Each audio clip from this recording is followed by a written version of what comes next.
പോക്കോയുടെ പോക്കോ M7 എന്നൊരു smart phone മുമ്പ് launch ചെയ്തിട്ടുണ്ടായിരുന്നു. ഇപ്പം അതല്ലാതെ പുതിയൊരു വെർഷനും കൂടി ലോഞ്ച് ചെയ്യാൻ പോകുന്നുണ്ട്. ഇപ്പം ആ ഒരു വെർഷൻ്റെ ഫീച്ചേഴ്സിനെ പറ്റിയിട്ടുള്ള പല കാര്യങ്ങളും അറിയാൻ കഴിഞ്ഞിട്ടുണ്ട്. ഈ ഒരു വീഡിയോയിൽ നമ്മൾ നോക്കാൻ പോകുന്നത് പോക്കോ M7ൻ്റെ പുതിയ വെർഷനെ പറ്റിയിട്ടാണ്. പിന്നെ വീഡിയോ തുടങ്ങുന്നതിന് മുമ്പ് പറയാനുള്ളൊരു കാര്യം എന്താ വെച്ചാൽ, ഇതുപോലെ നിങ്ങളുടെ സ്വന്തം ഫോട്ടോ അല്ലെങ്കിൽ നിങ്ങൾക്ക് ഇഷ്ടപ്പെട്ട ഡിസൈൻ പ്രിന്റ് ചെയ്തിട്ടുള്ള മൊബൈൽ കേസുകൾ അഫോർഡബിൾ ആയിട്ടുള്ള പ്രൈസ് റേഞ്ചിൽ വേണം എന്നുണ്ടെങ്കിൽ ഇവിടെ ഒരു വാട്സപ്പ് നമ്പർ കൊടുക്കുന്നുണ്ട്. താഴെ ഡിസ്ക്രിപ്ഷനിലും കമൻറ്റ് ബോക്സിലും ആ ഒരു വാട്സപ്പ് നമ്പർ കാണാം, നിങ്ങൾക്ക് കോൺടാക്റ്റ് ചെയ്യാവുന്നതാണ്. അപ്പം നമ്മൾ ആദ്യം ഫീച്ചേഴ്സും കാര്യങ്ങളൊക്കെ നോക്കുകയാണെന്നുണ്ടെങ്കിൽ ഡിസ്പ്ലേയുടെ കാര്യത്തിൽ പോക്കോ M7 4Gയിൽ 6.9 ഇഞ്ചിൻ്റെ ഫുൾ HD+ ഡിസ്പ്ലേ ആയിരിക്കും വരിക. ഇതിൽ LCD പാനലേ വരുള്ളൂ, AMOLED ഡിസ്പ്ലേ ഒന്നും വരില്ല. പക്ഷേ പഞ്ചോൾ ഡിസൈനും കാര്യങ്ങളൊക്കെ വരുന്നതായിരിക്കും. പഞ്ചോൾ വരിക ടോപ്പ് സെൻറ്റർ ഭാഗത്തായിട്ടായിരിക്കും. 144 ഹെർട്സിൻ്റെ റിഫ്രഷ് റേറ്റ് ഇതിൽ സപ്പോർട്ട് ചെയ്യും. പിന്നെ 288 ഹെർട്സിൻ്റെ ടച്ച് സാമ്പിളിംഗ് റേറ്റ് ഒക്കെ ഇതിൽ വരുന്നതായിരിക്കും. പീക്ക് ബ്രൈറ്റ്നസ് വരിക 850 നിറ്റ്സ് ആയിരിക്കും. പിന്നെ side mounted finger print sensor ഇതിൽ വരും. വെയിറ്റ് 224 ഗ്രാം വരെയൊക്കെ വരുന്നതായിരിക്കും.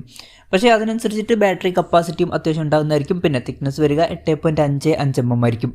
IP64 റേറ്റിംഗ് ഇതിൽ സപ്പോർട്ട് ചെയ്യും. ഇനി ഈ പ്രോസസ്സറിൻ്റെ കാര്യത്തിലോട്ട് വരികയാണെന്നുണ്ടെങ്കിൽ സ്നാപ്ഡ്രാഗൺ 685 എന്നുള്ള പ്രോസസ്സറുമായിട്ടായിരിക്കും ഈ ഒരു സ്മാർട്ട് ഫോൺ വരിക. ഇത് തരക്കേടില്ലാത്ത ഒരു 4G പ്രോസസ്സറാണ്.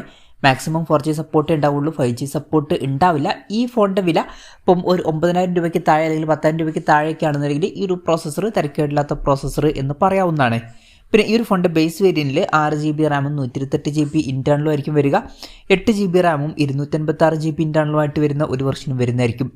LPDDR4Xൻ്റെ റാമും UFS 2.2 സ്റ്റോറേജ് ടൈപ്പും ഇതിൽ വരും. പിന്നെ മെമ്മറി എക്സ്പാൻഡ് ചെയ്യണമെന്നുണ്ടെങ്കിൽ ഇതിൽ മെമ്മറി കാർഡ് സ്ലോട്ട് വരുന്നതായിരിക്കും. Android 15 ബേസ് ആയിട്ടുള്ള ഹൈപ്രോസ് സോഫ്റ്റ്വെയർ ആയിരിക്കും ഈ ഫോണിൽ വരിക.